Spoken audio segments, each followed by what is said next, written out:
faux. Et alors là, on s'en voudrait quand même. 42 secondes, hein, oui, effectivement, ça confirme, effectivement.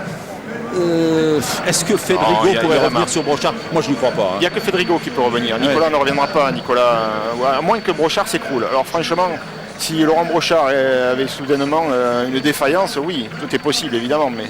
Mais dans des conditions normales, c'est pas possible qu'il revienne. Nicolas est beaucoup moins fort que Laurent Brochard et Laurent a le titre maintenant au bout des doigts, quoi. On voit pas comment ça peut lui échapper. On sent que son pédalage n'est plus aussi coulé que tout à l'heure, mais ça on le comprend, hein, après 230 bornes. Mais il va assurer, il gère. C'est un grand pro, il va gérer. Il gère très bien. 10 km de l'arrivée, allez, un peu plus de 10 km de l'arrivée. Et il n'est pas encore dans la dernière ascension du Mont-Lambert, mais ça ne saurait tarder. Et c'est là qu'il va visiblement tout donner. Il est en train de gérer sa course, il gère sa fin de course. Et il va jeter toutes ses forces, les dernières forces du champion et d'un ancien champion du monde dans le Mont-Lambert. Là, je suis un petit peu inquiet parce que l'allure de Laurent Brochard m'inquiète pas mal, quoi. Et c'est vrai qu'il est... Il est toujours en tête, mais on le sent désuni dans son effort. Il n'est pas comme à son habitude. Je le sens en souci, là, oui, un peu en peine. Jean-René, vous avez la même impression que nous?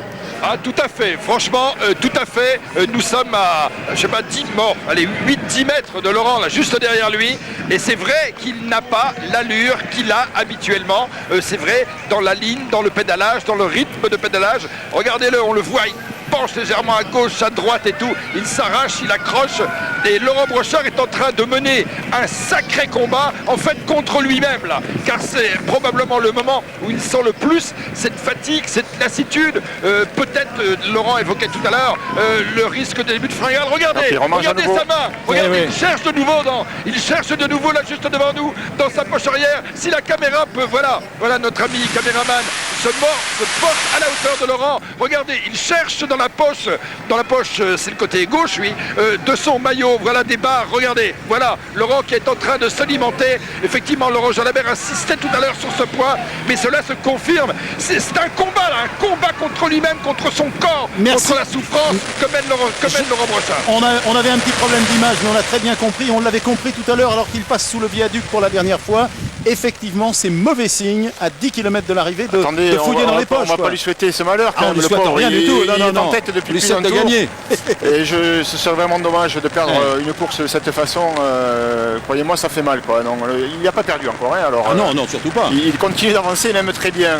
Seulement, c'est vrai que pour le connaître assez bien quand même, je l'ai côtoyé pendant de nombreuses années, il a l'air moins à son aise sur le vélo qu'à son habitude. Il se déhanche, il a les bras un petit peu écartés.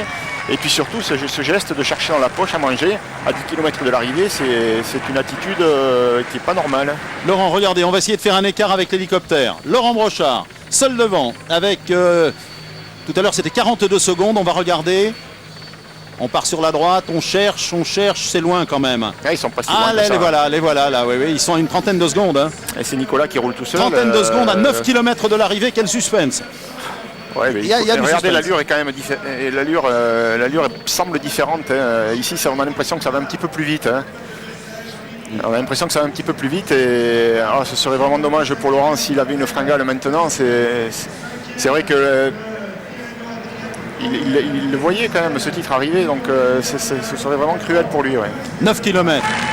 C'est pas le bout du monde, 9 km. Il faut aller chercher la victoire. C'est pas tant les 9 km, c'est surtout les deux ascensions, quoi. Hein. S'il se sent un petit peu en manque de sucre, c'est de l'énergie qu'il va falloir dans ces montées, quoi. Hein. Et si celle-ci lui manque, je pense que ça risque d'être un peu compliqué. Ouais. Jean-René, pour un écart, vous êtes derrière les deux poursuivants. Oui, je me suis arrêté effectivement entre les deux. Alors entre Laurent Brochard et les deux poursuivants, c'est-à-dire Nicolas Jalabert et Pierrick Fedrigo, je viens de relever 27 secondes avec toujours Nicolas Jalabert qui mène et Pierrick Fedrigo qui est calé dans sa roue. 27 secondes, donc incontestablement l'avance diminue. Je vais essayer de refaire un pointage au moment du début du Mont-Lambert. Nous allons aller nous poster au début de l'ascension et refaire un pointage à ce moment. Ouais. 27 secondes seulement. J'ai le sentiment que ça sera dur. Fedrigo va peut-être Il n'imagine peut-être pas l'issue de cette course, mais on a l'impression que le tapis rouge est en train de se dérouler devant lui, quoi. Est-ce que son directeur sportif, mais les paroles maintenant, avec le recul, les paroles du directeur sportif tout à l'heure, je les comprends mieux parce que je m'inquiétais à l'entendre parler comme ça. Je me disais quand même, avec 1 minute d'avance à 12 km de l'arrivée, la course est gagnée. Selon la théorie de Robert Chapat, 1 minute au 10 km, bien sûr. On ne voit pas comment il pouvait être battu, mais il avait peut-être des informations que nous n'avions pas.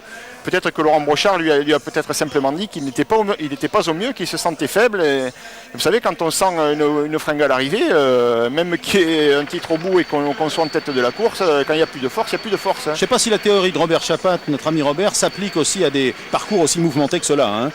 Parce que là, on peut faire la différence. Il y a quand même 2 côtes là. C'est sûr que si c'était un peloton dans une étape de plaine lancée à 60 km/h, alors on ne donnerait pas cher de sa peau. Mais là, quand même, regardez, ils sont tous au bout du rouleau.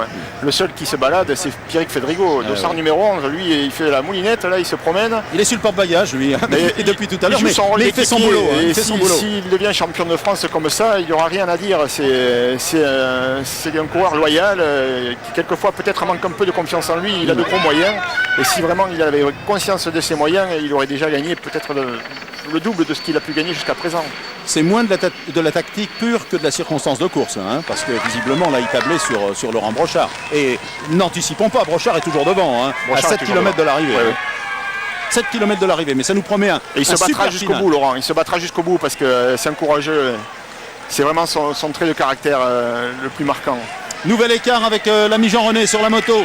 Oui, j'ai un nouvel écart, 24-25 secondes, on dirait entre les deux, entre 24 et 25 secondes, alors que nous ne sommes pas encore au pied du Mont Lambert et que peut-être que l'image pourra le montrer. Il y a un vent terrible véritablement qui souffle, c'est assez impressionnant, il suffit de regarder d'ailleurs la manière dont se couche l'herbe sur le bord de la route ou dont sont agitées les branches des arbres. Il y a véritablement beaucoup de vent défavorable et Laurent Brochard là qui était sur la gauche, qui va maintenant sur la droite de la chaussée. Laurent se bat contre lui-même, se bat contre ce vent et nous ne sommes pas encore, je le répète, au pied du Mont Lambert. Je me retourne. Écoutez, franchement, ils sont allez, 200 mètres derrière nous, voilà. Je me retourne là sur la moto, 200 mètres à vue d'œil pour Nicolas et Pierrick Fédrigo par rapport à Laurent Jalabert. Nous voyons l'écart effectivement proposé par Jean Morissoc grâce à l'image de l'hélicoptère. C'est terrible ce qui arrive en ce moment, c'est terrible. Pour Laurent Brochard, c'est vraiment cruel, mais c'est la loi de la course. Je crois que Nicolas doit se réjouir de le voir enfin, mais il ne comprend pas forcément ce qui lui arrive. Lui, il est tout seul à rouler depuis plus d'un tour. Il doit être content d'apercevoir les voitures. Ça doit lui donner du courage. Il doit avoir peut-être l'impression d'être plus efficace que le tour précédent. Et surtout, la perspective du podium se précise. Maintenant, pour Laurent Brochard, c'est cruel, bien sûr.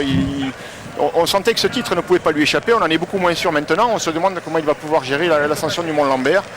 C'est cruel parce que Laurent est un garçon très sympathique, très courageux, qui paie de sa personne et qui est présent tout au long de l'année. Et un titre de champion de France vraiment serait amplement mérité, quoi. Il a tellement défendu les couleurs de la France qu'il le mérite amplement. Bien sûr, 20 secondes, on l'a vu tout à l'heure. Mais alors on a regardé le plan hélico, ça me semblait quand même assez... Il y avait un écart quand même, Laurent. Parce qu'il y a le vent. Il y a 20 secondes. Il y a 20 secondes, ouais. Et 20 secondes, ça paraît aussi long que ça.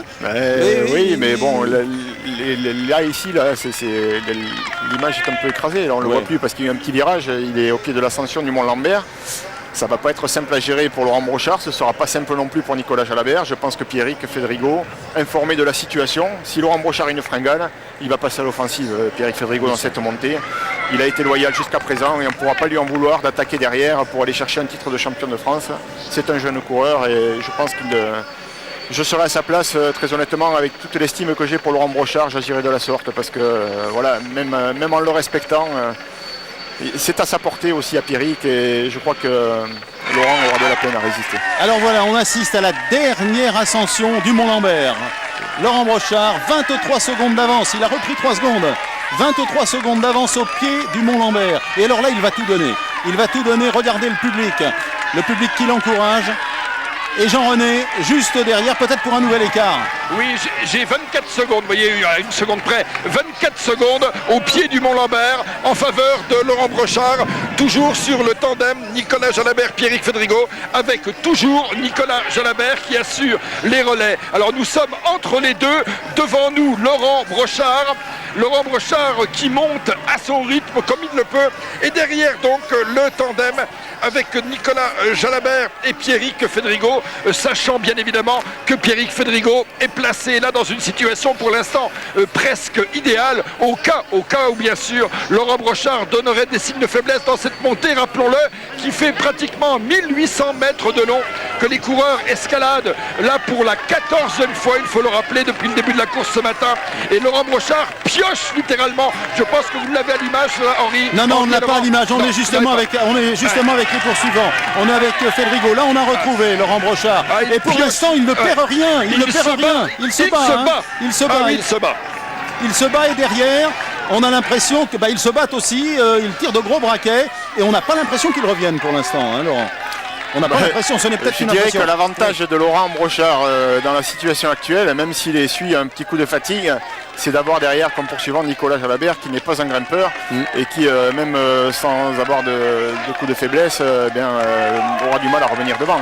Le seul qui pourrait le faire, c'est Pierrick Fédrigo, et visiblement Pierrick fait preuve d'une grande loyauté. Il respecte la position de Laurent Brochard et il ne va pas attaquer visiblement dans cette montée. Regardez, voici l'écart avec l'hélico. On regarde bien. Brochard tout en haut, on descend la pente et les voilà. Ils sont pas loin. Ils sont pas loin, mais celui qui va basculer en tête aura vraisemblent course gagnée. Il a une descente de 4 km et il y a effectivement cette Tout dépend de l'écart. Si l'écart était très réduit, ce serait compliqué. Ce serait pas évident de considérer qu'il a course gagnée. S'il bascule à 20 secondes, je pense que, connaissant la détermination de Laurent Brochard, on peut considérer qu'il va tout donner jusqu'au bout. S'il a résisté dans cette montée-là, il résistera dans la suivante. Est-ce qu'on peut imaginer une tactique complètement folle? Ils se disent Brochard est cuit, Fédrigo en a encore sous la pédale énormément, il est plus fort que Fédrigo est parti, Fédrigo est parti, voilà, c'est ce que j'allais dire. Est-ce qu'on pouvait l'imaginer? On l'a imaginé. Jean-René, vous êtes juste derrière.